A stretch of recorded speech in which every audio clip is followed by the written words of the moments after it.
इडली का कुकर देख के आप लोग समझ ही गए होंगे बनेगी इडली, क्योंकि आज है बच्चों की छुट्टी। तो छुट्टी है तो और भी काम हो जाता है। जो हम मलाई, दूध की मलाई जमा करते रहते हैं, उससे घी भी निकालना होता है। तो ये निकल रहा है, ये तप रहा है घी।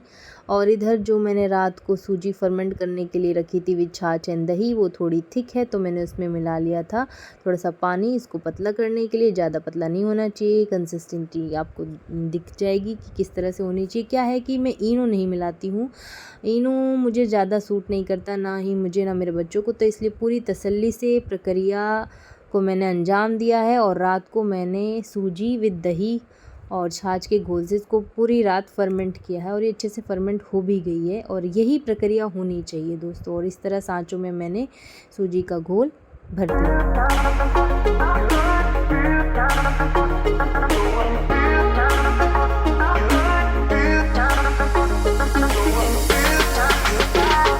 इतनी इडली तैयार हो रही है मेरी, तो मैं नारियल की चटनी बना लेती हूँ। हरा धनिया, कड़ी पत्ता, हरी मिर्च और नारियल।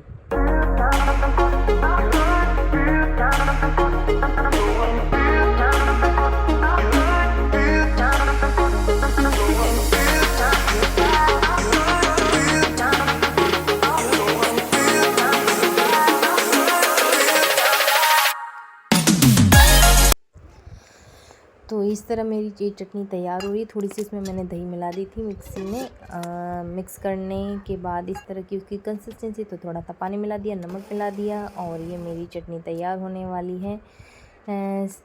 थोड़ा सा मुझे लग रहा है इसमें पानी और मिलाना है, तो मैंने पानी और मिला दिया इसमें। और उसके बाद फिर एक तरबूज रखा था दोस्तों, तो मैंने उसको कट करके अपने बच्चों के साथ खाने बैठ गई हूँ। और मीनवाइल इतने में चटनी भी तैयार हो चुकी है, इडली भी तैयार हो रही है।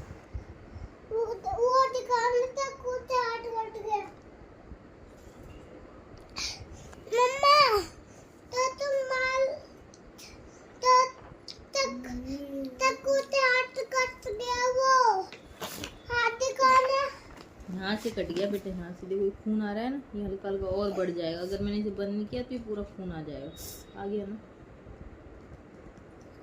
ये जब मैं नारियल काट रही थी तो हल्का सा कट लग गया था मुझे। तो मेरी बेटी कह रही मम्मा हाथ दिखाना, आपने हाँ अंगूठे को ऐसे क्यों दबा के रखा है। तो वो हाथ देख के चली गई और दवाई लेने गई है मेरी। बाबा समझदार है।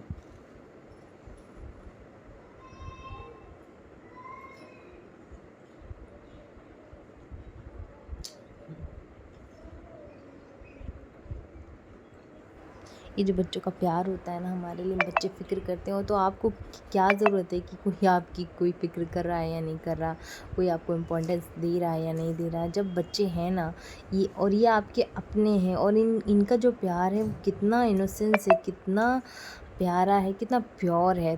तो लाइफ में और क्या चाहिए आपको। इधर मेरी इडली तैयार हो गई थी, तो मैं देखने आ गई थी। एक लॉट इडली का मैंने उतार लिया, तो दूसरा लॉट इडली का मैं चढ़ाने आ गई थी। आधे मेरे तरबूज बच रहे थे, लेकिन फिर भी। और इस तरह से मैं इडली को चेक कर रही थी कि पक्की है या बनी है या नहीं बनी है। और वापस मैं अपनी तरबूज खाने चली गई थी।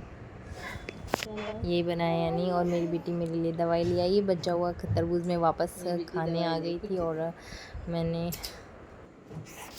जब बच्चा आपसे इतना प्यार करे, निस्वार्थ प्रेम करे, उसको नहीं पता मैं कौन सी दवाई लेके आई हूँ, लेकिन उसको इतना पता है कि मम्मा के कुछ लग गए है तो दवाई लगानी है, इतना वो समझते हैं।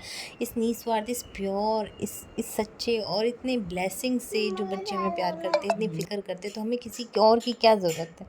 और ये जनाब हमारे लिए तैयार है। बच्चों ने कहा मम्मा इडली के साथ बनाना शेक चाहिए, तो ये बनाना शेक। और मेरे बच्चे क्या है, बनाना शेक में रूह अफ़ज़ा पीते हैं। रूह अफ़ज़ा फ्रिज में रखा था, तो उसको मैं ठोक ठोक के निकाल रही थी, अब रूह अफ़ज़ा निकल जाए और ये रूह अफ़ज़ा बन जाए।